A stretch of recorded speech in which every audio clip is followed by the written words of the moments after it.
अहिंसा सत्यमस्तेयं यावदर्थ अपरिग्रहः ब्रह्मचर्यं तपः शौचं स्वाध्यायः पुरुषार्चनम्।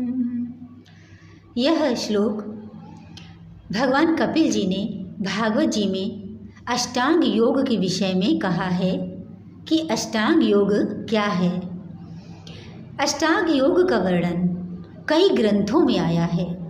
महर्षि पतंजलि जी ने योग सूत्र में अष्टांग योग का वर्णन किया है।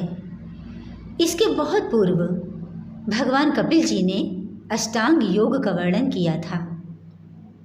अष्टांग योग क्या है? यम नियम, आसन, प्राणायाम, प्रत्याहार, धारणा, ध्यान और समाधि। अष्टांग योग का अर्थ है कि इन 8 अंगों के द्वारा जो भगवान में एकाकार होता है, भगवान से मिलन होता है, आत्मा का परमात्मा से एकाकार हो जाता है, उसी को अष्टांग योग कहते हैं। यह केवल उन्हीं लोगों के लिए ही नहीं जो गुफाओं में तपस्यारत हैं, साधना में लीन हैं। यह तो उन सभी के लिए है जो साधना पथ पर अग्रसर होना चाहते हैं। वे यम नियम को धारण करके ही उन 6 अंगों को प्राप्त कर सकते हैं, जो यम नियम, आसन, प्राणायाम, प्रत्याहार, धारणा, ध्यान और समाधि है।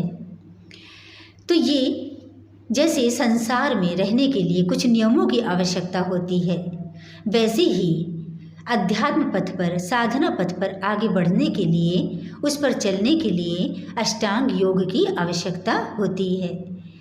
अष्टांग योग से केवल आध्यात्मिक उन्नति ही नहीं होती, आध्यात्मिक उन्नति तो होती है, लेकिन इससे सामाजिक उन्नति, व्यवहारिक और शारीरिक मानसिक उन्नति भी होती है। तो यम क्या है और नियम क्या है? तो यम का वर्णन करते हैं। यम है अहिंसा, सत्य, अस्तेय, ब्रह्मचर्य और अपरिग्रह।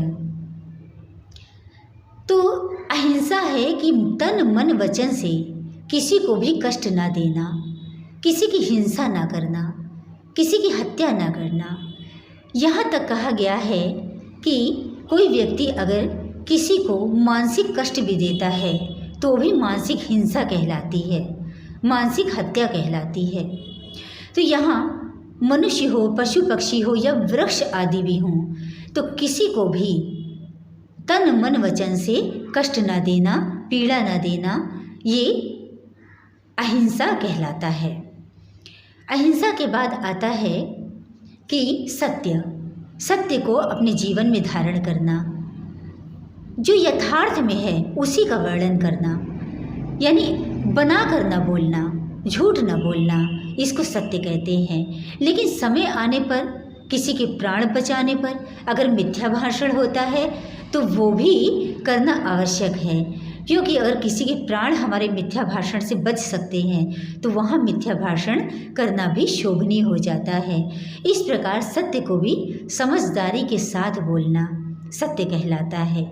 इसके बाद अस्तेय आता है, यानी कि बिना किसी की मर्जी के किसी की वस्तु को न लेना, किसी की इच्छा से ही किसी वस्तु को प्राप्त करना चाहिए, उसकी मर्जी ना हो तो उसकी वस्तु को न लेना, चोरी ना करना, ये अस्तेय है।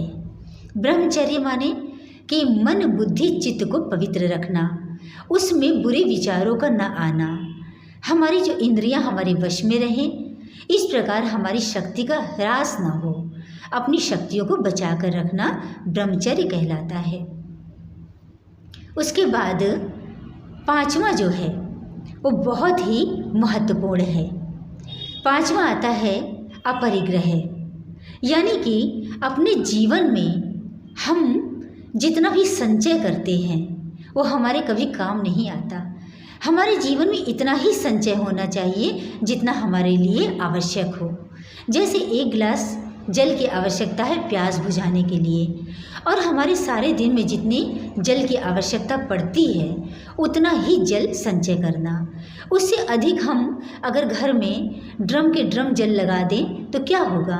वो व्यर्थ ही जाएगा।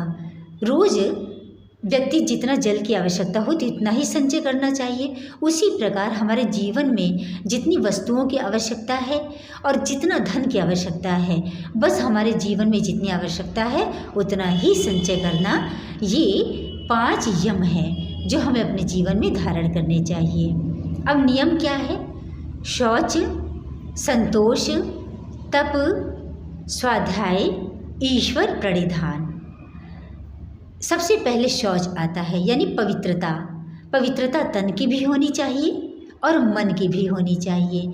हमारा तन तो पवित्र रहे, लेकिन हमारा मन पवित्र रहे, ये अधिक आवश्यक है। मन पवित्र रहने से मन निर्मल होता है और निर्मल मन से ही अध्यात्म पथ पर आगे बढ़ा जा सकता है। इस प्रकार तन और मन को पवित्र रखना, अच्छे विचारों से युक्त रखना शौच कहलाता है। उसके उपरांत संतुष्टि होना, यानी कि संतोष रखना। हमारे पास जितना भगवान ने दिया है उसमें ही संतोष रखना, क्योंकि संतोष ही परम धन कहा गया है।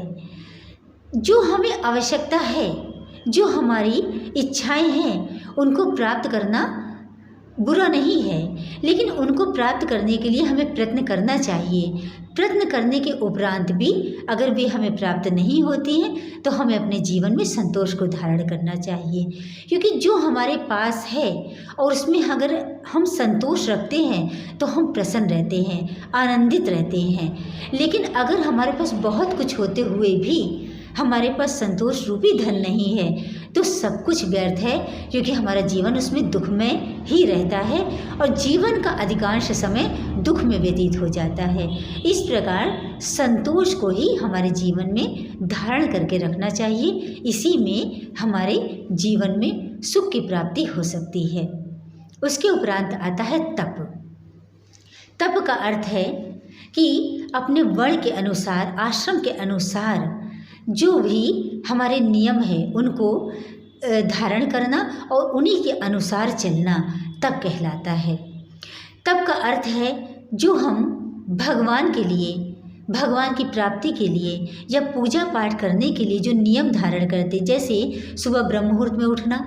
अब अगर हम सुबह उठते हैं तो उसमें कष्ट होता ही है, लेकिन वो कष्ट सहना, तो भगवत प्राप्ति के लिए जो कष्ट सहते हैं उसी को तपस्या कहते हैं, तप कहते हैं। जैसे व्रत करना, उपवास करना, तो कोई निर्जला व्रत करता है तो उसमें जल नहीं पीना, भूखे प्यासे रहना, तो ये क्या है? भगवान की प्राप्ति के लिए तपस्या है, तो इसको तप कहते हैं। यानी कि भगवान प्राप्ति के लिए जो कष्ट सहते हैं उसे तप कहते हैं। तो ये तपस्या हुई। स्वाध्याय करना, भगवान की जो प्राप्ति के लिए हमें आवश्यक है जानना। जैसे अपने धर्म ग्रंथों के द्वारा हम भगवान को जानते हैं, अपने धर्म के बारे में जानते हैं, जो हम अपने स्वाध्याय के द्वारा अच्छे मार्ग पर चलते हैं, तो इसे स्वाध्याय करना कहते हैं। तो जैसे अगर हम वेद शास्त्रों का अध्ययन करते हैं तो ये कठिन हो जाता है, क्योंकि वेद शास्त्रों में जो वर्णन किया गया है वो बड़ा ही गूढ़ रहस्य उसमें छिपा है।